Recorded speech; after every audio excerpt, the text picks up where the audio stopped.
바로 이전 영상에 미중 무역 전쟁으로 베트남이 수혜를 보고 있다고 말씀드렸었는데요. 트럼프 대통령이 곧바로 다음 타겟을 정한 것 같습니다. G20을 앞두고 일본으로 출발하기 전 베트남에 대해 가장 나쁜 착취자라고 말하면서 베트남이 엄청 이득을 보고 있다고 전했습니다. 그리고 인도, 독일에 대해서도 협상이 필요하다며 직격탄을 날렸는데요. 뿐만 아니라 이번 G20 의장국인 일본에 대해서도 미일 안보조약을 언급하면서 미국에게 불리하게 맺어졌다고 강하게 비판했습니다. 현재까지의 상황이 어떻게 되고 있는지 한번 알아보겠습니다. 구독과 좋아요, 알림 설정도 부탁드립니다.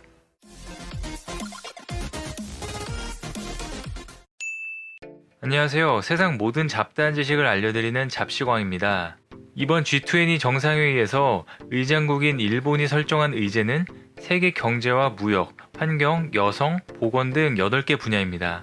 이 중에 제일 사람들의 관심을 끌고 있는 것은 경제와 무역 분야인데요. 미중 무역 전쟁의談판이 이번 정상회의에서 일어날 수도 있기 때문입니다. 미중 정상회담은 6월 29일 오전 11시 30분에 한다고 알려졌습니다.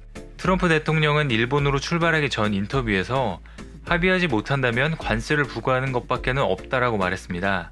시진핑 주석과의 협상에서 합의점이 보이지 않을 경우 3천억 달러 규모의 중국산 제품에 관세를 부과하겠다는 최후 통첩을 보낸 것으로 보고 있습니다.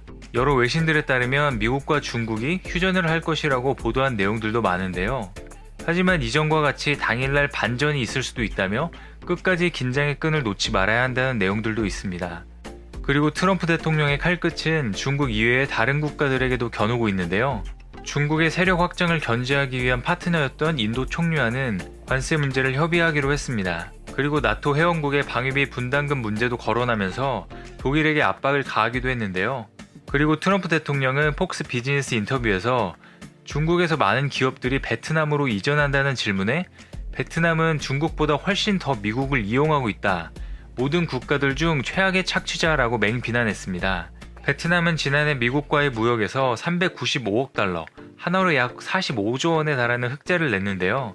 1년 만에 40%가 증가하면서 미국과 교역하는 국가들 중 가장 높은 흑자 폭을 기록했습니다. 그러나 미국 월스트리트 저널에 따르면 사실상 베트남의 무역 흑자는 중국에 의해서 만들어진 것이라고 전하고 있습니다. 수십억 달러 규모의 중국산 제품이 베트남을 거치며 원산지를 세탁해 미국에 들어가는 방법으로 미국이 중국에게 매긴 관세 폭탄을 피해가고 있다고 보도했는데요.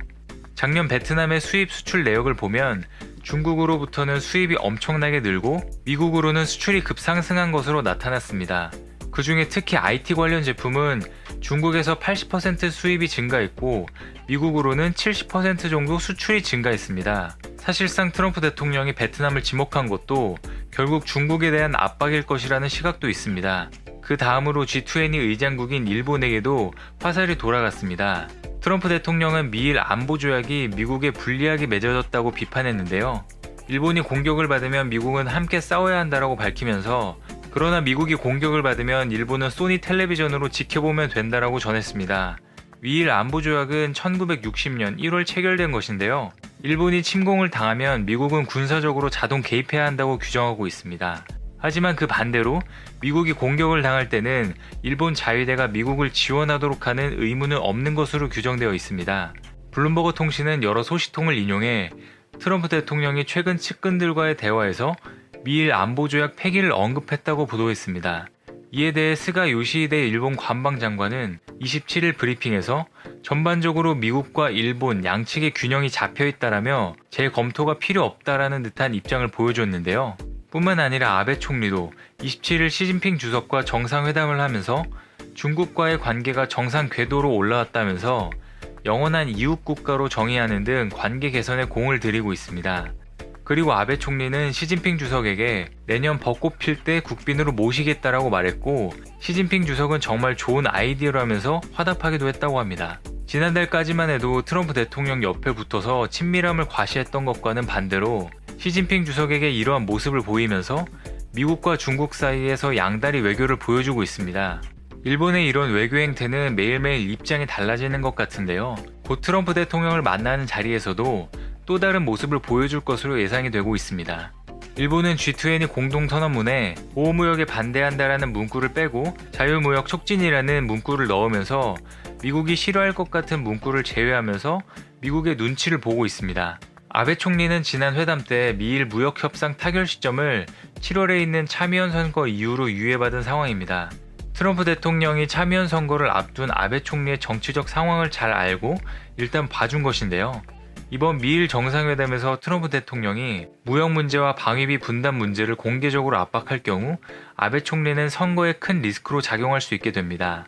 이번에 미일 안보조약 폐기 카드를 들고 나온 것도 향후 일본에게 더 큰 압박을 주겠다는 것으로 보여지고 있습니다. 6월 28일, 29일 이틀간 열리는 G20 정상회의에서 각국의 외교가 어떤 식으로 펼쳐질지 잘 지켜보고 그 결과도 다음 영상으로 전달드리겠습니다. 시청해주셔서 감사합니다. 더 많은 잡다한 지식들이 궁금하시다면 구독과 좋아요를 눌러주시면 감사하겠습니다. 그리고 알림 설정도 해놓으시면 더 빠르게 만나보실 수 있습니다.